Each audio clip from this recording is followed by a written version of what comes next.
Hello everybody, this is GamerGar and welcome back to another video of Stardew Valley. For the purposes of today's video, I'm going to showcase some amazing tips on how you can get rich very quickly in this game. The first tip we're going to share with you today are pineapples. You can get yourself pineapples from the Ginger Island trader from Magma Caps. The best way to stock up on pineapples is to just purchase one, grow it, and once it reaches full maturity, pop it into the seed maker, rinse and repeat until you have a farm like this, filled up to the top with pineapples. The reason why you want a farm like this is because you can then convert your pineapples into either pineapple jelly or pineapple juice, and both artisan goods sell for an enormous amount of money. The great thing about pineapples is that it regrows every 7 days after reaching full maturity. Now, if you haven't subscribed to the channel so far, please do so. Stardew Valley content is uploaded Mondays, Wednesdays and Fridays, so if you love Stardew Valley content, you'll absolutely love this channel. So I'm just going to sell lots of pineapple goodies here now. Let's see what we're going to get for each one. As you can see, I've just made a pile of money here now from selling pineapples. Pineapple jelly, 910 gold. That's pretty good. Pineapple wine, 1,260. But if we put into the casks and give it a couple of months, we get 2,520 gold. And then regular pineapples are selling for 300 and 495 gold there. So my advice is that if you have just a few pineapples, convert them into wine. But if you have lots and lots of pineapples like the farm you see here, convert them into jellies. Next up, let's talk about tea. If you reach 2 hearts with Caroline, you unlock an event where she will give you a recipe to make tea saplings. Now, you can plant these outdoors, but when it comes to winter, make sure you plant them in your garden pots so you can get use of them all year around. I have a shed here filled up to the top with tea saplings, and I just got lots of tea leaves off from there. Now, there's lots of things you can do with tea leaves. You can sell them, you can turn them into pickled tea leaves, and you can even put them into kegs. You can turn them into green tea. So what I'm going to do here now is I'm going to sell everything. I'm going to sell the pickled tea leaves, I'm going to sell the green tea, and I'm going to sell the tea leaves to see what yields the most profit. So I've just got kegs here, I've got some preserve jars. Let's process all of these to see how much money we can actually make. It's also worth noting too that you can make lots of tea saplings by using wild seeds. Any season will do, so spring, summer, fall or winter wild seeds will do the job. Fibre and wood, so it's very cheap to make tea saplings, and tea saplings themselves also sell for an incredible amount of money, and this is something that you can get your hands on very early in the game.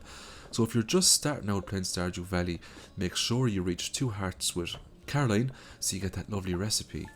Let's see what we get here now for the farming goods. So the green tea is worth 140 gold.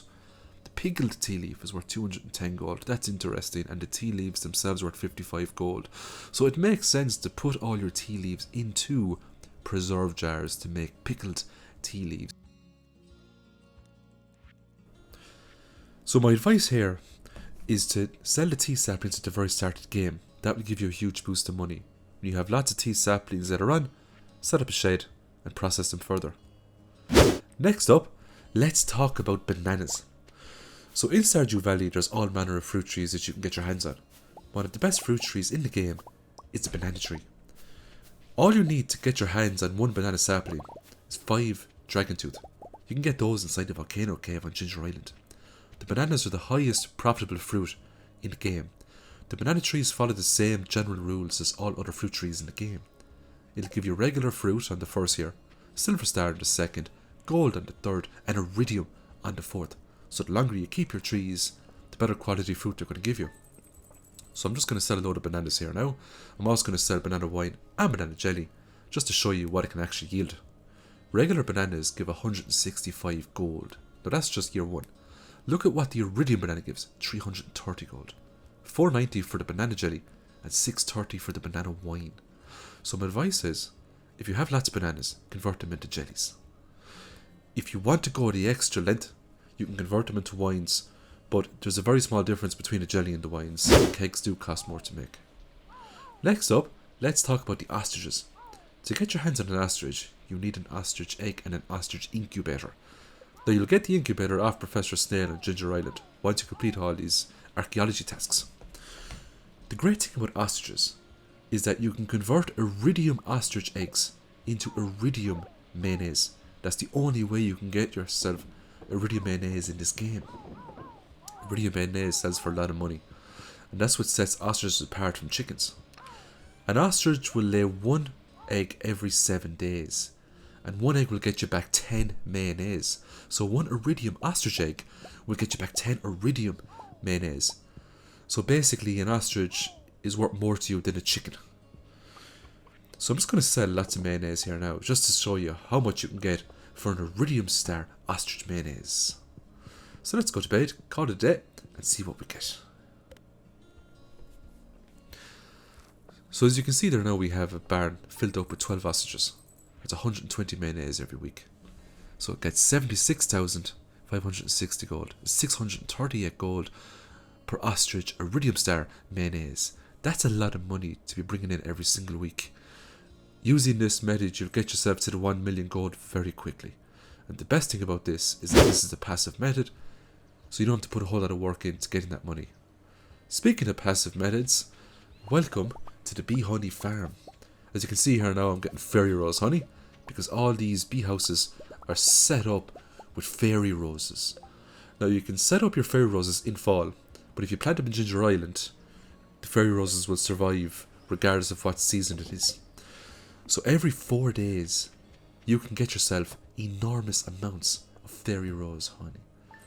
Let's look at what we get here now for just 4 days worth of honey. 277,032 gold. That is a huge amount of money for selling honey. Next up, let's talk about pumpkins. If you're brand new to the game, the best advice I can give you is to purchase as many pumpkins as possible when you get to fall. After you harvest all these pumpkins, don't sell them all straight away. You could sell the gold star ones and the silver star ones, but keep your regular pumpkins. Convert them further into pumpkin juice using kegs. Now I got lucky here and I got some mutated pumpkin crops. It's very rare, but it's nice when you get it. So what I'm going to do now is I'm going to convert these further, and I'm also going to sell regular pumpkins, just to show you the profits you can make. Don't fret if you can't convert these in fall. You can easily save them, make eggs in winter, and convert them then. Just make sure that you have them all processed before spring, so you can start the new year with lots of money. Kegs are very cheap to make.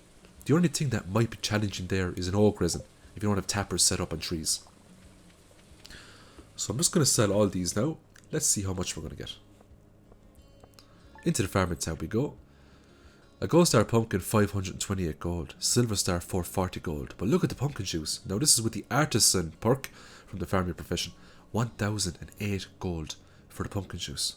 This is the reason why you want to convert your pumpkins further into pumpkin juice. You will make an absolute ton of money in fall and winter, so you're starting the spring strong. So I'm going to leave the video there. I hope you enjoyed it. I'll upload the next Stardew Valley video in the next day or two, so stay tuned for that. And as always, I hope you have a great day. Bye for now. Thanks for watching. Don't forget to like, subscribe and hit that notification bell to be notified for my future videos. And as always, have a great day.